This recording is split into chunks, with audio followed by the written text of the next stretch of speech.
All right, Brady, you're up, buddy.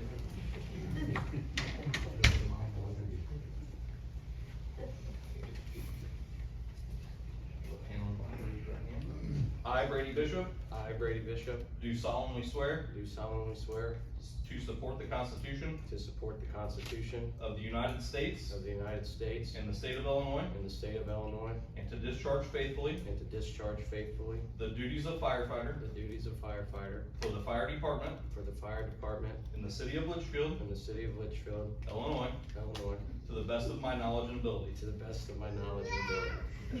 Thank you, sir.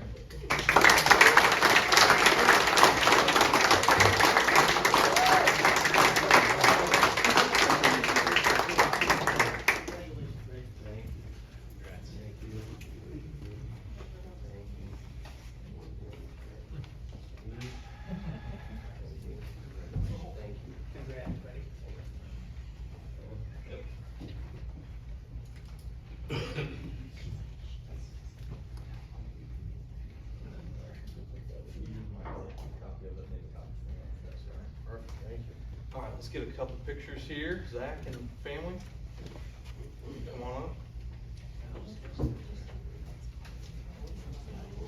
You're gonna iPhone the picture, right? Yes. Front and center. Go.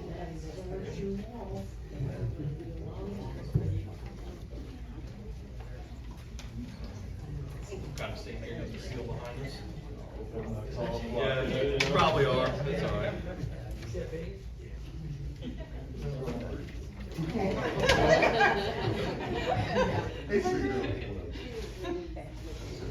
We'll have the guys come in. Somebody got it. If you don't mind. The guys. But Mike's calling. We'll get by.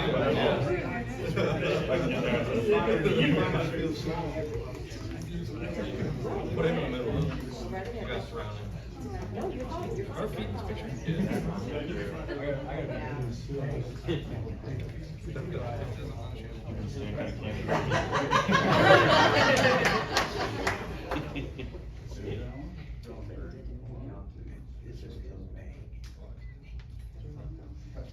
Thanks.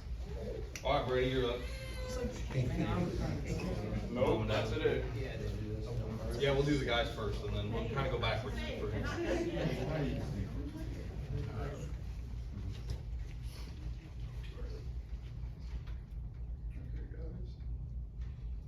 One, two. Okay. On next.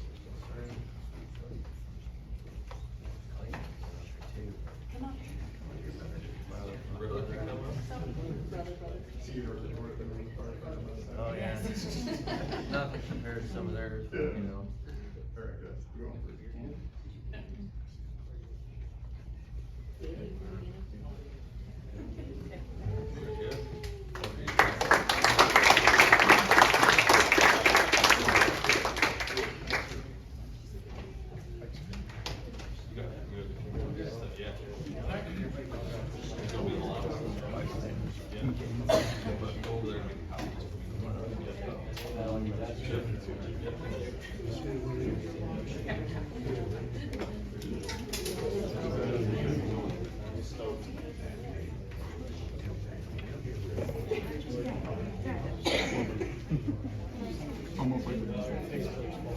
Oh, yeah, sure. Yeah, no problem. Just a copy, right? Yeah. Oh, I get the copy. Hey, Zachary, how do you spell your wife's name? My wife's name? Yeah. M-A-K-E-N-Z-I-E.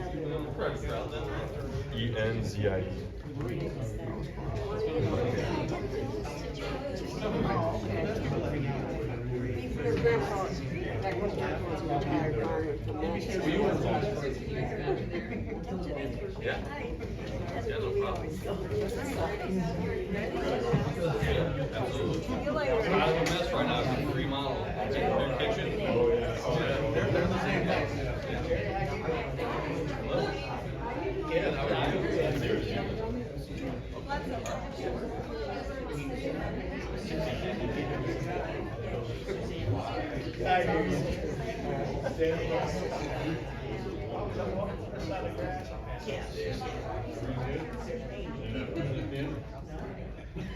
You want? All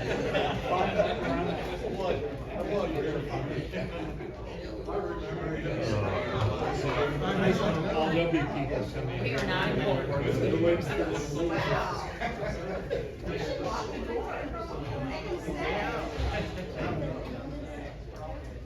All right, I think everyone is filed out here. So next on the agenda is the city report. And what I'm going to talk about first here is the matter at hand, which obviously was the boil order. So one thing I want the public to know, and I gave this to the newspapers and others, is we have an official statement right here that we put on the city website and on the city official Facebook page, social media page, okay? But I'm not just gonna read off this. I'm gonna summarize. I think the best speeches come from the heart.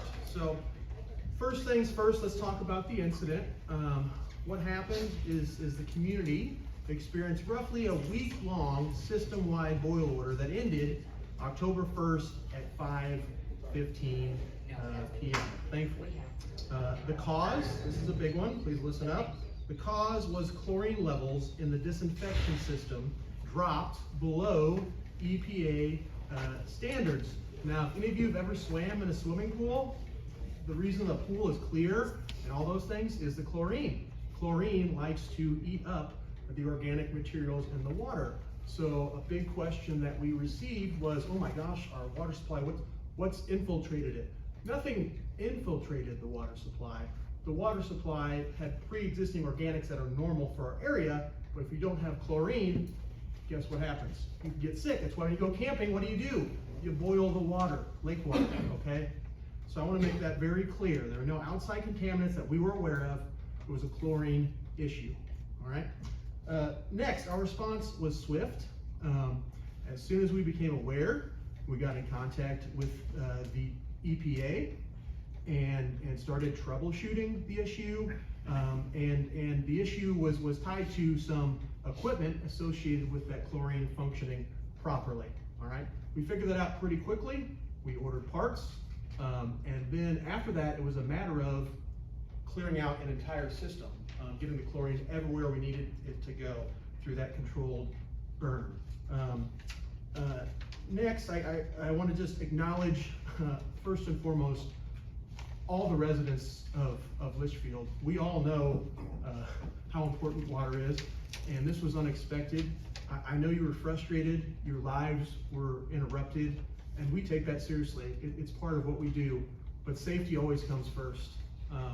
And we did what we had to do and followed all EPA guidelines to the best of our knowledge. But we want to acknowledge that we appreciate your patience, and you know, it's been amazing to see how people have come together. The donations that were made by local churches, the city gave a donation, a lot of the local organizations donated bottled water to the school.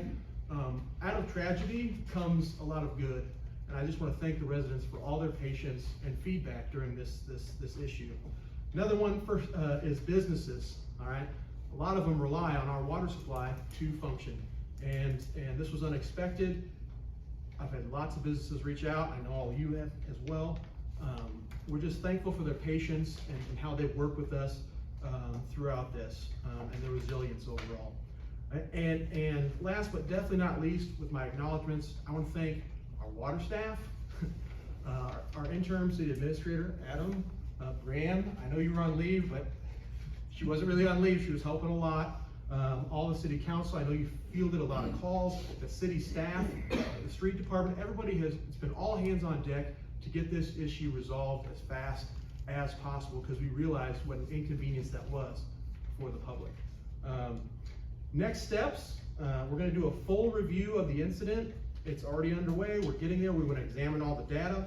The city will continue investing in preventative maintenance and system upgrades, and we are going to continue collecting that data and give you as much feedback as we possibly can. We're not hiding anything. We're being transparent.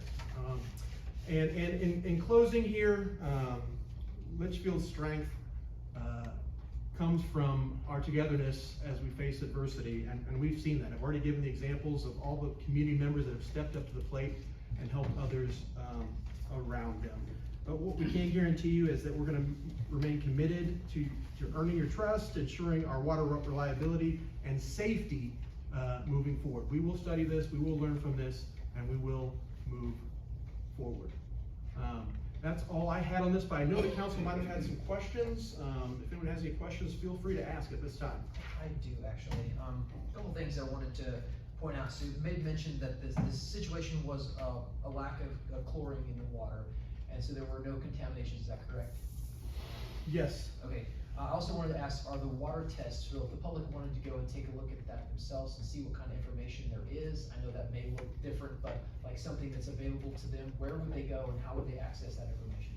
So consumer quality reports are available on the EPA's website. You can search EPA CCR reports and find all of the City of Litchfield's reports. We disclose in those, as required by the EPA, any issues. I think there has been a bit of confusion on the reports that are generated. We did not receive an EPA violation. We found this issue and reported it ourselves, so we don't have a report from the EPA on this incident. What we do have is the water operators. They are constantly reading chlorine levels on the electronic devices. So we have a SCADA system. They have a lot of different equipment that they use to read.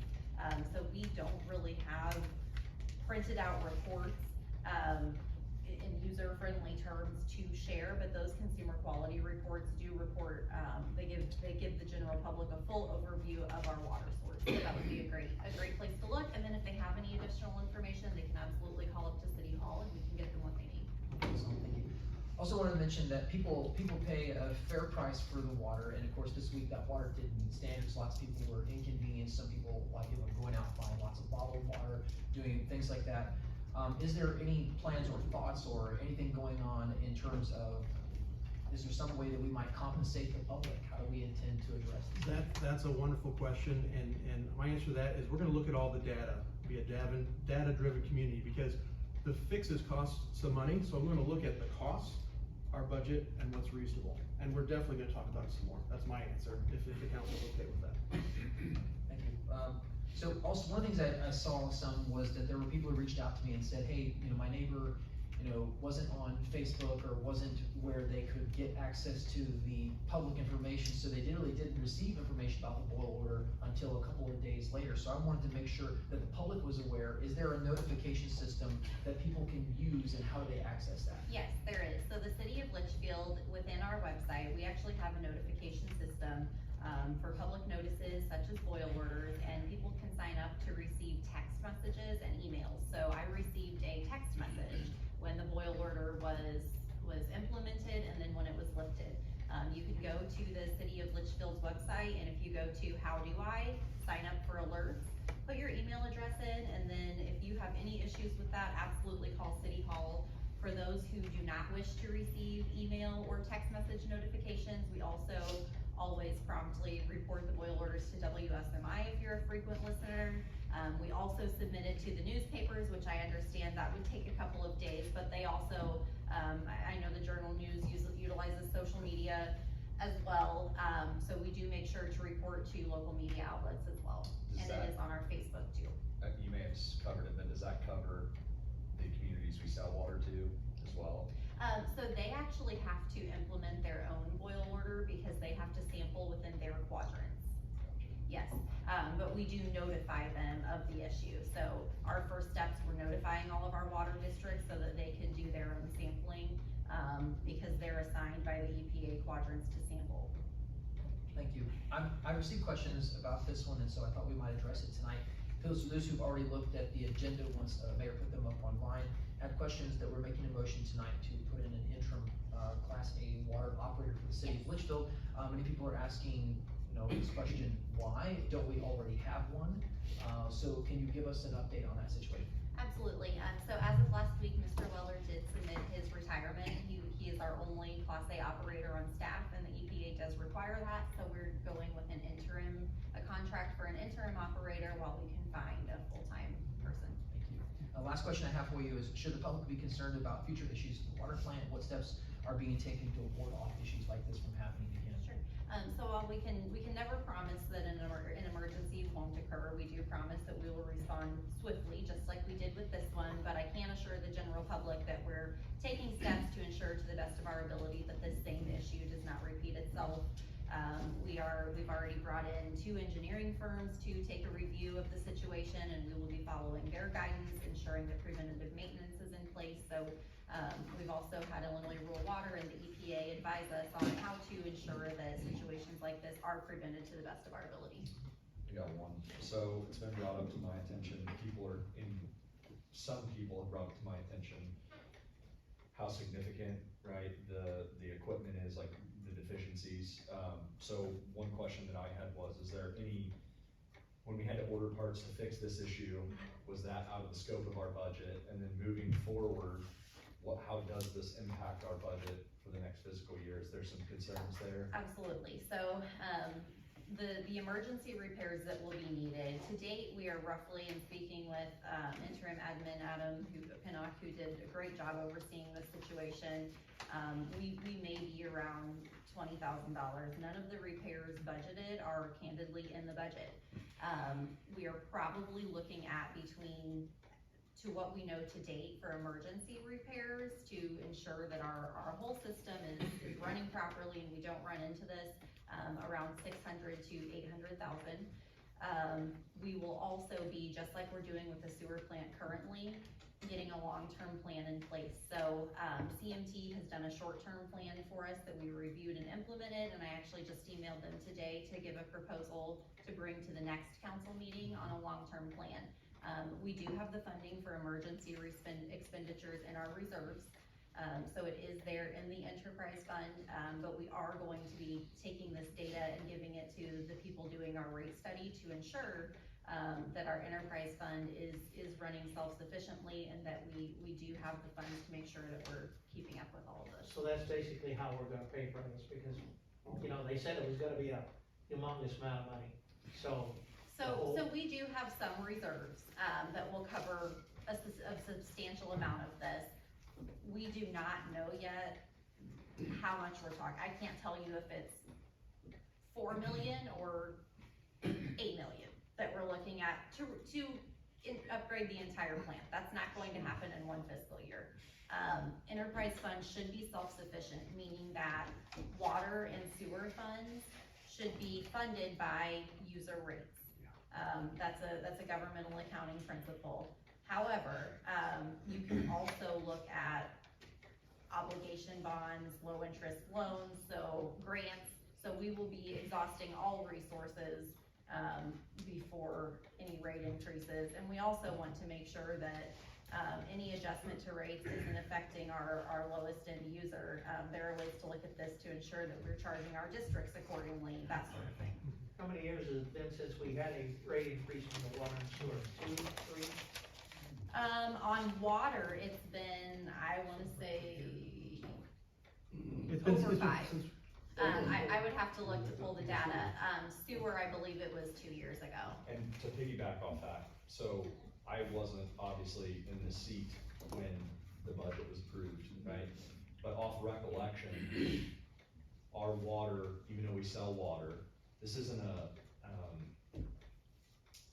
we're not making, you know, a ton of money as a city off selling water, and so, No, you know, so- we are, we have issues that need to be addressed, and so this isn't a situation where the city of Litchfield is making massive profits and No. yeah. So as it stands currently, our finance consultant at budget time, reiterated to us, and our engineers have taken a look as well. We are actually, our user rates are not covering the operation and maintenance of our water treatment systems as they're supposed to be. We were also, until we adjusted the rates for 2 water districts, we're losing substantial amounts of money in serving those districts. So we do need to be looking at those, but we're also going to first and foremost consider the general public. You know, we understand that everyone has a budget, so we're going to be looking at grants, low interest loans, anything we can to help offset that. And when we do get the results of the rate study, we will be having them come in, doing a formal professional presentation, and giving the city council all of the options. That is the key to all this. Yeah. And that does bring me to a question, I think, like, what I wanna know is, like, our rates compared to other communities, if we were to do like a comp from communities around us, similar size across the state of Illinois, where do we fall in terms, are we high, middle, low, what is that like? So that's part of, in the rate study, what they'll be doing. As far as I'm aware, the city of Litchfield has never had a formal rate study to do all of these professional comparisons. It's pretty hard, like if I went around and called communities, it's pretty hard for me to give you that answer because every community bills differently. You might bill per 5,000 gallons, you might bill per, so it's kind of hard to get the base rate, but that's going to be part of this rate study. And we had a call with them today, myself and the financial consultant. They will have that put together around the first of the year. And that's something that we're going to be very open about, so. Hey, when they built the water treatment plant, we got funding from the government. And there was a certain amount of, we were supposed to raise the rates every year. And it's not been raised as much as what they were saying. No. So we have been helping the public quite a bit Yes. by trying to hold down some of the rates. Yes, and when you adjust rates, I think what's important to know is it's not a flat, it doesn't have to be a flat percent increase across the board to every customer. There are ways that you can ensure that, you know, we wanna make sure our industrial businesses are paying what they use, that our water districts are. It doesn't necessarily mean that you're just adjusting that base user rate. There are ways to look at this across the board to make sure that if rates need to be raised, we don't have the result, that it's not impacting just one user group. Thank you. Was there any more questions about the? All right. Perfect, so then next, just in terms of the city update, a few more, little things here. One thing you'll probably note is today I have an iced tea with me. It's a fountain drink. One thing, people were affected, businesses, I thought it'd be a good idea to make the next week unofficially, coffee and fountain drink week. So we can't control what happened, it's how you respond to adversity. One thing we can do as a community is support those businesses. I was happy to say I've seen lots of people this morning at all the local coffee shops getting fountain drinks. We can help those guys. And actually one reached out privately and said, thank you so much for doing this. We've had a really great day. So let's make it a strong week of supporting those businesses that unexpectedly lost some income. So unofficial coffee and fountain drink week. And then next here, another big one that's usually the top item on a normal agenda is the fall citywide cleanup starts October 6th. We'll start in Ward 1 and we'll finish up in Ward 4. Should be about a week depending on weather and how the crews can get out there. One thing of note with the public, there's a limit on what the items you can put out there. Please make sure they fit the criteria we've set. If you have any questions at all, call City Hall. We'll let you know what you can and can't put out. But the first day of that fall citywide cleanup is October 6th, starting in Ward 1. And last but not least, Alderperson Holloway, you had the honor of attending a Gold Star event this weekend. Yes, so tourism reached out and brought to my attention the 9th annual Gold Star 500. If you don't know what that is, I would extremely recommend that you look into that. It recognizes our Gold Star families, which those troops that are no longer with us and they sacrificed it all, their families are recognized as Gold Star. So they do a 500-mile cyclist ride, and it covers, I think I looked on here, they went all the way to Danville and basically covered all of central Illinois. And what was special about this event is they finished here in the city of Litchfield. And so I got the opportunity to make a proclamation that September 28th is now recognized as the Gold Star Mothers and Family Day.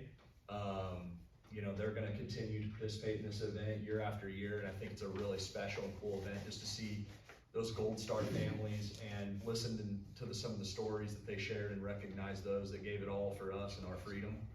And so because they finished their event here, they wanted to give this to the city of Litchfield. It's all the Gold Star families that rode the 500-mile ride. So it was absolutely fantastic to be there. So I would just like to give it to the mayor, and it can be reflected here at City Hall.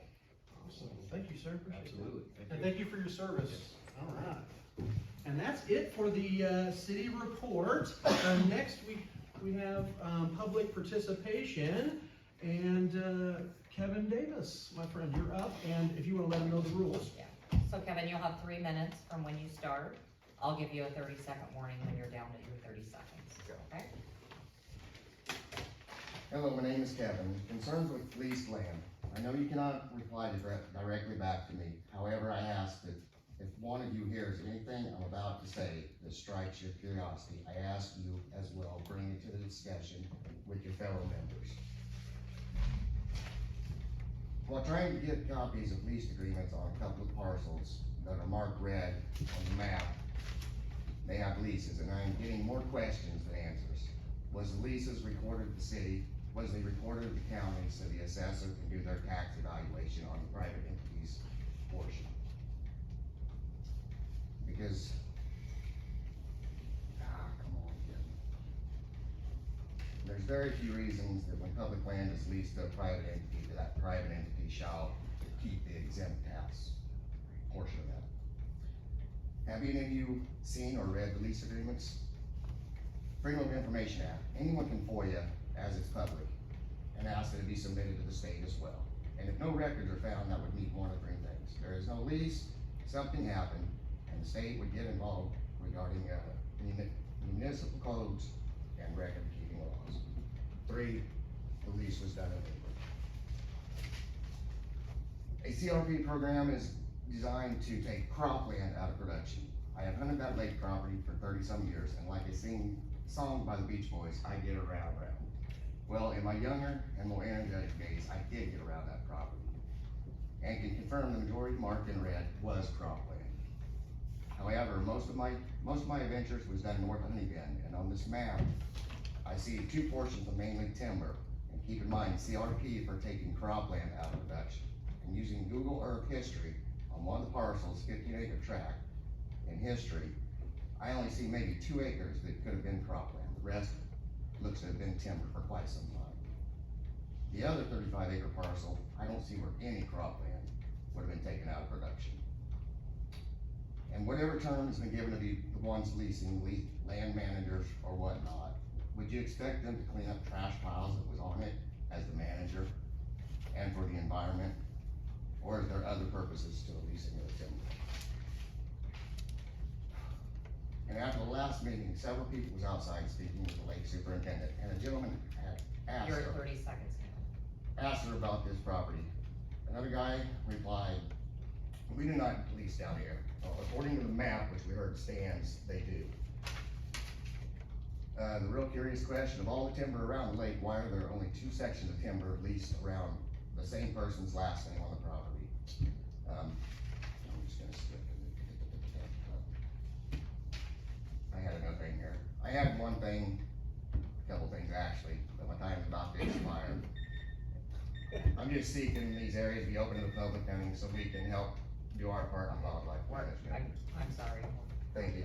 Thank you for your time, Kevin. Thank you all. Appreciate it. Mhm. All right, next we'll move on to other business. I'll need a motion to accept the regular meeting minutes from the September 18th, 2025 meeting. Can I get a motion, please? Alderperson Garrell first. Alderperson Huffman with a second. Any discussion or corrections to the minutes? Roll call, please. Garcia. Aye. Garrell. Aye. Zumwalt. Aye. Huffman. Kellenberger. Aye. Holloway. Aye. Hughes. Motion carries. Next, we need a motion to approve the expenditure report and payroll report for the current period. Can I get a motion, please? All right, Alderperson Garcia with the first. Can I get a second? Alderperson Garrell with the second. Any questions about the expenditure and payroll report? Roll call, please. Garrell. Aye. Zumwalt. Aye. Huffman. Aye. Hughes. Garcia. Aye. Holloway. Aye. Kellenberger. Aye. All right, motion carries. Next, we have old business, and on my sheet, it just says lake hunting ordinance. What do I need to do here? So if this wanted to be discussed this evening, I believe you need to make a motion to take it off the table, is that correct? do we need a motion to talk about it Yes. Right, on the previous terms, correct? I believe so, yes. You Yeah, we need a to take it motion off the and a table. second to take it off the And table. then during the motion, we could theoretically motion to let it die, correct? Or did I do a roll call? You have to do a roll call after you do a motion, correct? Yeah. I didn't understand the question. So we'll make a motion to discuss it, and at that time, they can say they want it off the table. We'll get a second, and then, You'll then have the option to make a motion to vote on it as is, vote on it as amended, table it or postpone it. I don't. So we postpone, then we could guess, obviously it's too late to bring it for the hunting Yeah, season. so I think we need to, we just need to make a motion to take it off the table, discuss it, and then I can walk you through those options, Okay. yeah. I'll make. Okay, so you're making a motion to take it off the table, correct? And discuss it, yes. I will second that. I'm gonna second from Alderperson Dumont. Zumwalt? Are we gonna discuss then, or what? We need to take it off the table, let's do a Okay. roll call. Okay, Zumwalt? Aye. Sisson is gone. Gerald? Aye. Huffman? Aye. Hughes? Aye. Garcia? Aye. Kellenberger? Aye. Holloway? Alright, motion carries. And I believe, Lake Superintendent Heather Bell is going to come forward, share some more information about the program, clear up some information on the placards that are in windows, and then we can discuss how the council would like to proceed. We will be clear in stating that we understand that it's too late for this hunting season to fully implement the program, so we'd be talking about for next hunting season. Perfect. All right, now for the first item in the agenda, and I'm gonna nominate Alderperson Hughes, being as you used to be the liaison. We're not Heather's staying forward to talk. Oh, Yeah. Okay. oh, come on, I didn't know we could talk about it. Yeah, that's what we did. We opened it up. Oh, This is- well, one this thing, is- well, if we can talk about it, go ahead and come up, I wanna say something. You can come up and talk.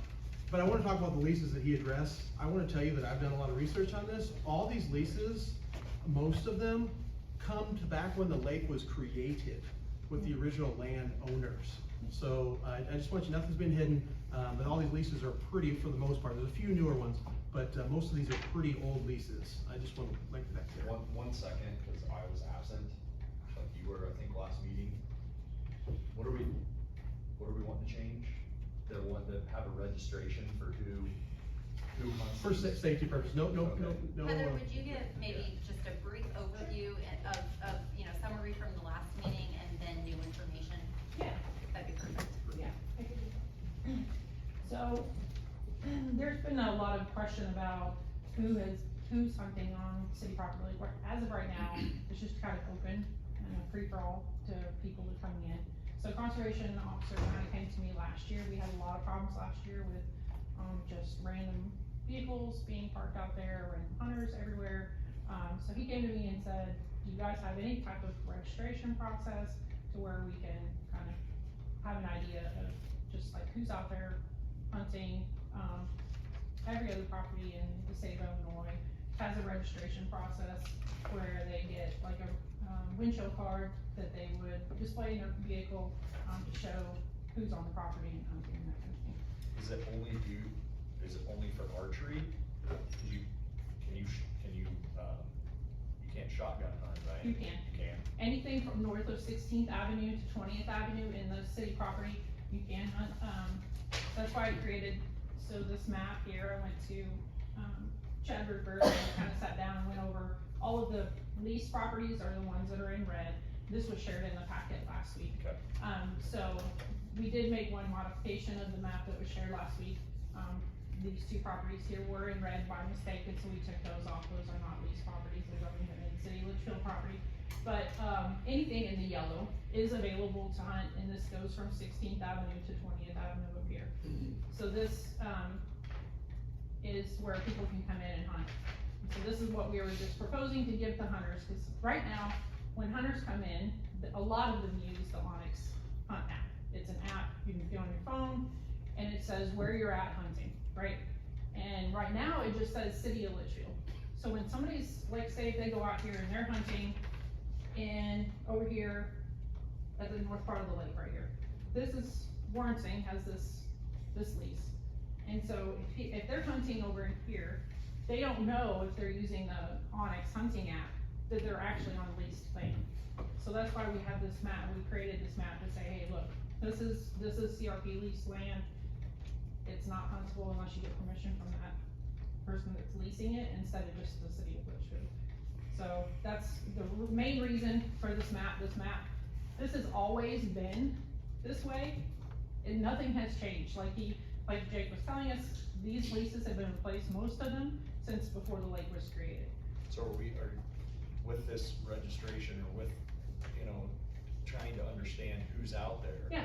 Which may be valid, but we aren't, is there an attempt to restrict it? Absolutely not. So it could be the Absolutely, same nothing number has of hunts. changed, absolutely. So the only thing we were gonna require, or ask, is that hunters come to the lake office or the marina store until it closes in November.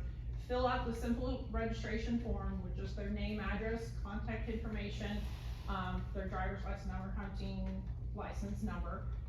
This piece of paper would stay locked in our offices. It does not get put out to the public, no one sees this. It's similar to the way we do our lake lot leases. They fill out pretty much similar information. We keep that in our office. It's a safety measure. If someone would fall out of a deer stand, something like that, we would be able to know who to contact, how to get a hold of someone, where they're hunting, you know, that kind of thing. As of right now, we have no information. And we have a lot of land. And so it's very hard for us to know, you know, who's out there and who's not. We're getting a lot of calls about just people out there. And according to the conservation officer when he was here, we are the only county Yes. that doesn't have something like this. This is true. So then the second part is just the rules and regulations. These rules and regulations have not changed. These are the same exact ones that have been followed for 30, 40 years. It's just printing them and giving them and putting it into their hands. And then they're signing and acknowledging that they know that these rules are in place. And then that way, if conservation goes and says, hey, did you not know you were supposed to be here or there or wherever? And they can say, well, I didn't know. But now we have a signed copy saying they were aware.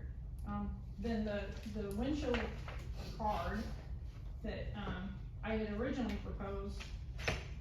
So what it does is just a half sheet, and it would go inside their windshield. And it just has their name and the registration number we assign them.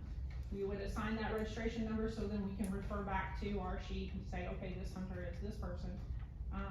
And then it would have their date of harvest and what they harvested. This mainly is for conservation. It's the same thing the state requires when you go hunt like Calkeen or Carlisle or anywhere else. They have a windshield card that you print off and then you put in your windshield so they know. So that would not have their phone number, their address, Nothing. and I think that was one of the Yeah. concerns. So it's just that, right now we currently, and this was approved, this is the permit that we use inside the park area. We do have a separate lottery system. It's, we pick hunters that hunt inside the park area by our campgrounds, that kind of thing, once they're closed. This is the windshield card that they get, it goes in their windshield. Same exact thing. The registration number and my signature. There's nothing else on these that gives out their information. I have a question, why are all these lots, they're perpetual, I mean, they're not, nobody else can bid on these or whatever? So this is something that I haven't fully gotten to research. It really had not been placed on my radar until, this discussion occurred and I was on leave. But from my understanding, so Bank and Trust manages these leases for us. They have a farmland manager. So they typically, the same person will continue to renew, and then they will find a new tenant. We will be ensuring, we're gonna be reviewing the procedures for this land. I haven't seen anything that brings up a red flag with them. I don't believe we have historically had issues. The purpose of this program is it's through the state of Illinois. It's a land preservation program. Do you know the contact for that? It's actually through the USDA farm office. You can go onto their website. Sorry, I don't mean to interrupt you, but conservation reservation program. There's two different types. There's a timber program that the gentleman was speaking about before about the timber, that is one of the programs. So there is a timber program and there's also a farmland program. So there's two different types and they can be enrolled in either type of those. So. So all of our potential property that could be for leased, is that his concern? Yeah, so these leases are set in place and they are continually leased, they're renewed every year. But we have not created any new leases or had any other new ones since the lake has been created since. Well, I can share his, this is just my opinion, I would share his concern that if this is somewhere where, okay, I get the lease, right? And I just continue to renew the lease for 30 years, and then I'm like, oh, well, I'll just pass it on down to my son, he can now lease it. If that's what's going on, From my understanding. that's a problem. Yeah, from my understanding, it cannot be passed on. That is that once the person, the original lease And once they give it up, expires, it should go yes, back up. Absolutely. And it would just revert back to city property, it would no longer be leased. Oh, property. so once that lease ends, it just reverts back to city property. If you don't mind me interrupting, I think we just got these leases for the first time, am I right? Like, I'm your city attorney and I've never laid eyes on them. We have them, it's just they're also old, they're. Yeah. So And Bank the only and reason why I was Trust is saying our that is land manager for this, they've stored them, I think we need to give you a chance to. We need to review read them and figure out what's going on. I mean, I can't even answer your questions, that's why I'm sitting here silently, because I haven't even seen them. Yeah. So once we've read them and we understand exactly what these things are and what the succession plan is, what rights these people have, what have you, I think we're gonna be in a much better position to answer all these questions. Yeah, this is something that this winter I would like to provide the leases to Attorney McGinley, ensure that, everything is following the land leasing procedures that a municipality is required to follow. Kind of understand why the tracts of land that were selected were the ones that were selected. And then regardless of this program, so everything in red is those that have been leased for years and years. If we find that we don't want to lease them anymore, we can make that decision and then open. I think in painting with a broad brush here, right? Obviously you need to look at them and I respect that, right? I mean, you gotta do what you gotta do. I think in substitute of this registration process that has clearly upset people, right? What is to oppose, and I just am throwing this out there, what's to say, why can't the city lease all the ground? Then you know who is there by definition, and it's a stream of revenue. It's definitely something to be talked about in the broader picture, but like I said, like everything, let's get the data. But when you lease it, it doesn't make it hunting ground. Yeah. You have to have the permission of the person who leased it That's to the hunt that problem. ground, that's the problem now. Is that nobody had permission before they all, and I don't know, but they So all said, what I'm we saying, hunted on it for years, and Right. now we get this map that says we can't hunt here because Josh leases this property. well, that's what I'm saying. Are you Right. saying If- instead of public hunting? Instead of ground, public it would hunting, Mhm. you say, okay, we're gonna divide the land into this many parcels. We will open it up for lease, it's a stream of revenue for the city, then it's, to me. Can I Yeah, give go ahead. you another example of what I've seen done elsewhere is, for instance, there's a lake in one of my other communities that's very similar to this. They own all the land around the lake.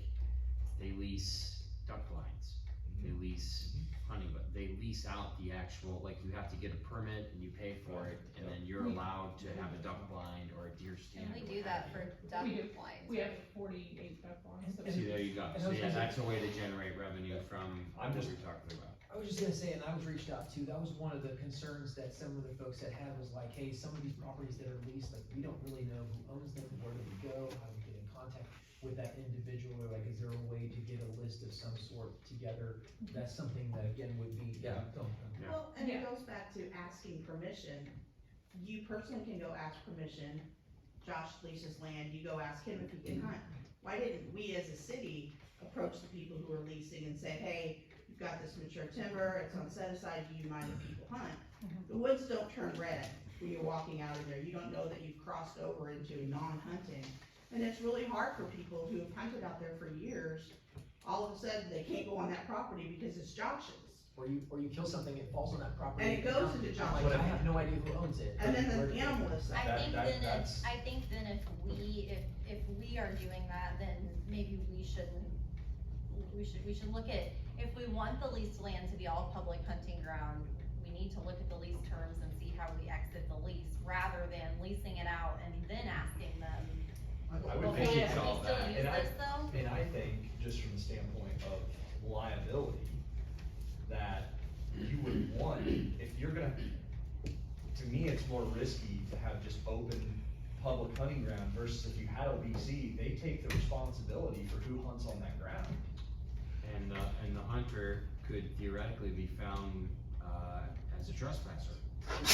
I think, There's all kinds of, all of there's these all are valid kinds of points. issues, What everything we you're would- saying is What right. we would like to do is, if there are any questions for the council on this program, we're looking at this for the land that we have publicly available now for next season. This winter, we will absolutely review the leases and report back to the council on our findings, and then the city council can determine how we go from there. But are there any remaining questions on this program? Well, on the property that's leased, I mean, these people who lease it, I mean, are there houses built here? I mean, is this just empty property No. sitting there? So what's the purpose of the lease? They're in We land have to look at the preservation lease. programs, but we have to study the lease terms. I just saw a lease come through my email yesterday, I believe, so.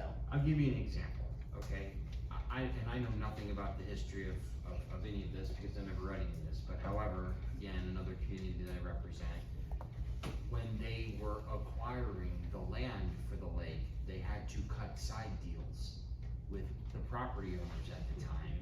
And they said, okay, we're gonna condemn all this ground, you're gonna sell it to us for whatever, and in exchange, we're gonna give you a lease for your family and your family only, going forward for X amount of years.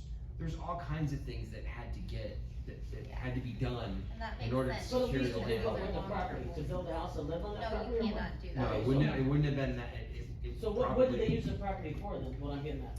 Privacy, hunting, enjoyment. They own, Whatever. he hit the nail on the head. We had a meeting with Chad Rupert, and one of the properties in particular fits that criteria almost verbatim. They probably just had to get, some property owner was a holdout, and they said, I don't wanna give the property up, okay? And the city said, okay, well, fine, we need this, we're gonna either A, eminent domain this thing, or B, you sell it to us for what's fair, and as a consideration, we'll let you lease this thing for the next 50 years. I think we need to have our But we need city to read attorneys it, is review what the I'm saying. leases and then issue a memo to the city council on what they say and. I have a question more for Heather. Did you change the verbiage that four-wheelers and ATVs are allowed to go get your, Retrieve their kill. retrieve your kill? Cause that was, it said no, that was not allowed at all. Did you change that on your? I have not, because I feel like that's something probably the council would need to You'll have change to make that a motion verbiage. to amend Right, because you this would have is to the amend that, original I can't just proposal change it coming on through. my own. Okay. But I do believe that it's probably. Okay, cause that was something that needs to be spelled out, because they didn't understand that they could take their vehicle for a bit. So what do we need to do now if we don't wanna? So our I think we got options two now, options, yeah.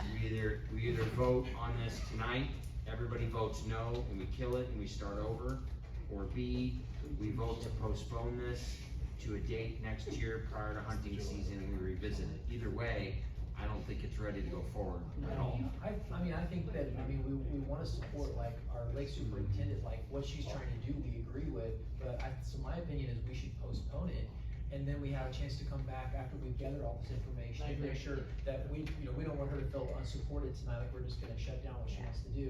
Either way, I will tell you, my intention is to bring a program back to you, whether it's this program as is, or if it's voted down tonight, It just needs to be- we can make some changes and.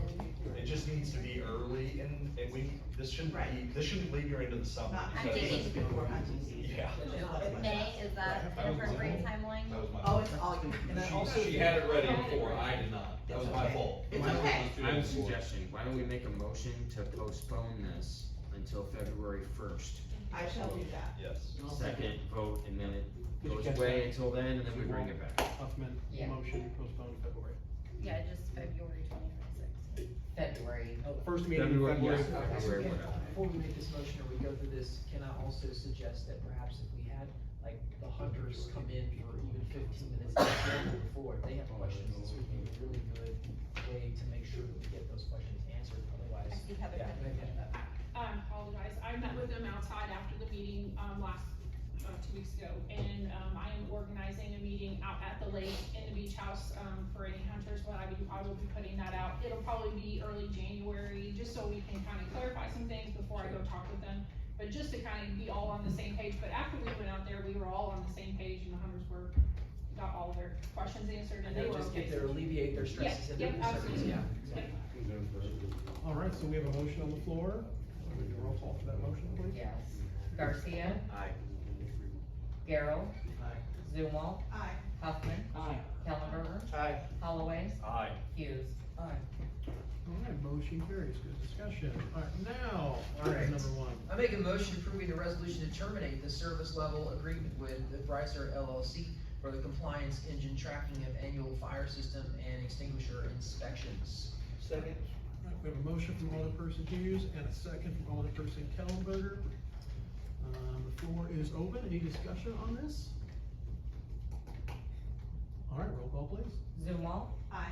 Kellenberger. Aye. Garrell. Aye. Hughes. Aye. Huffman. Aye. Garcia. Aye. Holloway. Aye. Motion carries.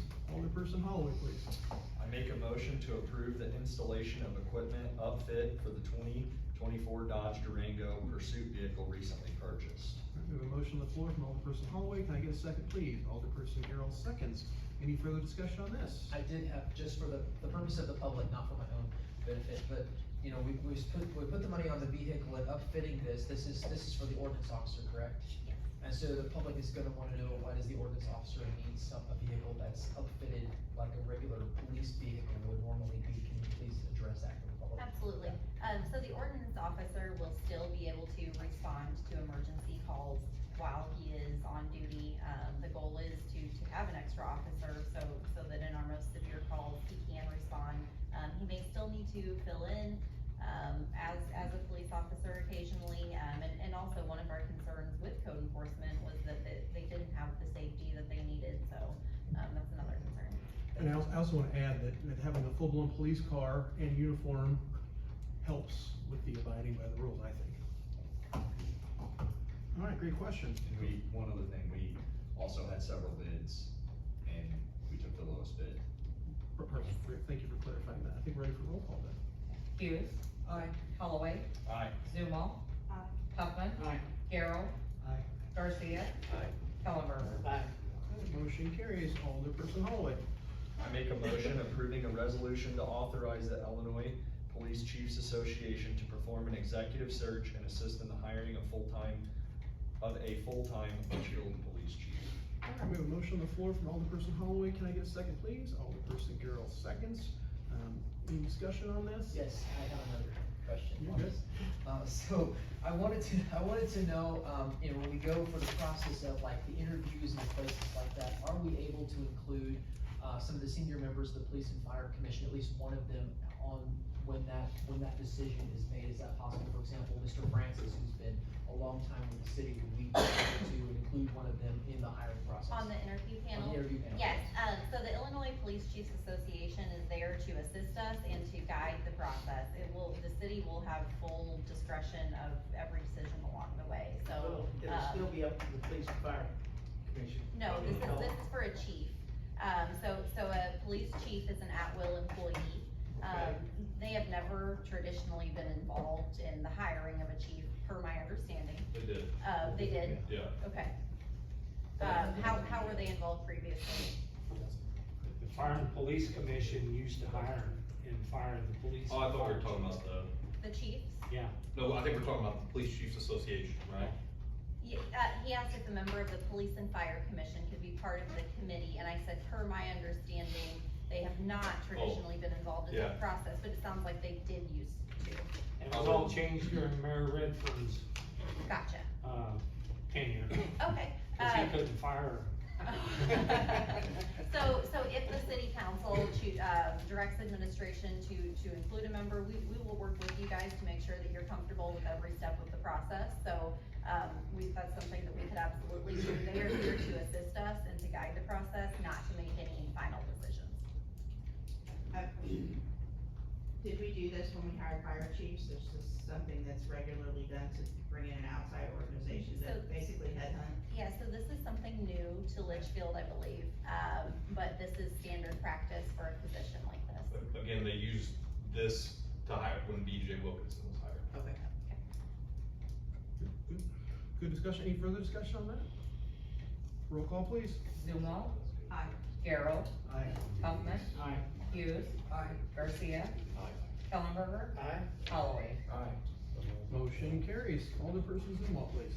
I make a motion to approve a resolution approving an authorizing a demolition agreement for the demolition of a structure located at 760 North Locust, pin number 10-33-434-003.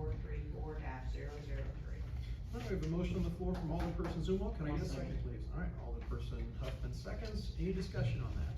Is this, I didn't get a chance to look at the property, this house or commercial? It's a home. And And it'll be the strong residential. community grant will be Yeah, great. utilized. Yeah, perfect. Thanks for clarifying that. Any further discussion? Roll call, please. Garrell. Aye. Zumwalt. Aye. Huffman. Aye. Hughes. Aye. Holloway. Aye. Garcia. Aye. Kellenberger. Aye. Motion carries. Alderperson Zumwalt, please. I make a motion to approve an ordinance amending ordinance number 3796 of the city of Litchfield, Illinois, passed on September 4th, 2025, implementing a municipal grocery retailer's occupation tax and a municipal grocery service occupation tax. We have a motion on the floor from Alderperson Zumwalt. Can I get a second, please? I'll second. Alderperson Huffman seconds. Any further discussion on this? This is just verbiage, Right. right, from the state? Yes. Okay. All right, let's do a roll call then. Garcia. Aye. Kellenberger. Aye. Garrell. Aye. Zumwalt. Aye. Huffman. Aye. Hughes. Nay. Holloway. Aye. All right, motion carries. Next up, Alderperson Hughes, please. I would like to make a motion approving a resolution authorizing the execution of a memorandum of understanding with Lincoln Land Community College District number 526 and Litchfield Community Unit School District number 12 regarding commercial truck driver training program. We have a motion on the floor from Alderperson Hughes. Can we get a second, please? All right, Alderperson Holloway seconds. Any discussion on this?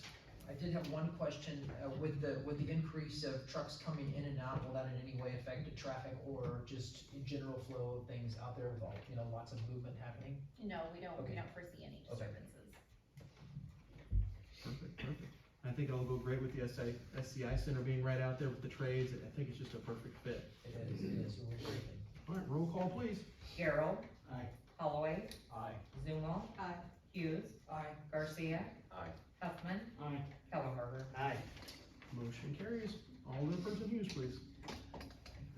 I make a motion to approve a resolution approving and authorizing the execution of the legal services agreement related to the AFF product liability and litigation. We have a motion on the floor. Can I get a second, please? Alderperson Zumwalt second. Any discussion on this item? Just as a quick note, this is kind of an odd one if you're reading from the general public and you're looking like, what is this? Can you kind of maybe speak to generally what's going on here? Yeah, so, throughout the country, there is, litigation that has, started that has to do with, PFAS in water. There, were massive amounts of money set aside through settlements that are now in funds. Companies like DuPont, some other companies have been directed by judges to kick money into funds. What is occurring is there are a handful of law firms across the country that have become experts in this PFAS litigation, and communities are signing up with these law firms in order to have these law firms file claims on their behalf and hopefully be able to recover money from these funds, so that in and of the event that we have to do any kind of remediation, fix, what have you, to remedy this PFAS situation, we'll have the money from the fund to help with that. There's no cost to the city of Litchfield.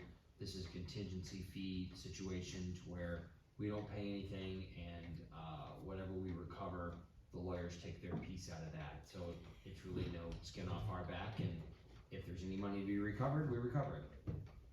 Pretty simple. Thank you. Sure. I just wanna add with, I went to the, training, last meeting, and this is a hot button topic, this PFAS. And just for the general public, it's items that, when you have non-stick cooking pans, that stuff gets in the water supply, that kind of stuff, or shirts where it, doesn't stain, that's just what we're looking at, and so like he said, he summed it up pretty good, but it is a hot button topic right now in the state. All right, any further discussion on that? Roll call, please. Carol. Zumal. Huffman. Hughes. Holloway. Garcia. Ellenberger. All right, motion carries. Next, we'll need a motion to enter into executive session as allowed under the Illinois Open Meetings Act as found in Chapter 5 of the Illinois compiled statute, Section 120, to address these certain and restricted items. And Mike, I always let you read the actual legalese on there. Okay, the appointment, employment, compensation, discipline, performance, or dismissal of specific employees, 5 ILCS 120/22C1. 2, the setting of a price for sale or lease of property owned by the public body, 5 ILCS 120/2226. 3, discussion of minutes of meeting lawfully closed under this act, whether for purposes of approval by the body, 5 ILCS 120/22C21. All right, can I get a motion? All right, motion from Alderperson Zumal, can I get a second, please? Second. Alderperson Garrell Beecher, that's McKiz. Roll call, please. Huffman. Aye. Carol. Zumal. Ellenberger. Hughes. Garcia. Holloway. Motion carries, we are now in closed session. Thank you, everyone.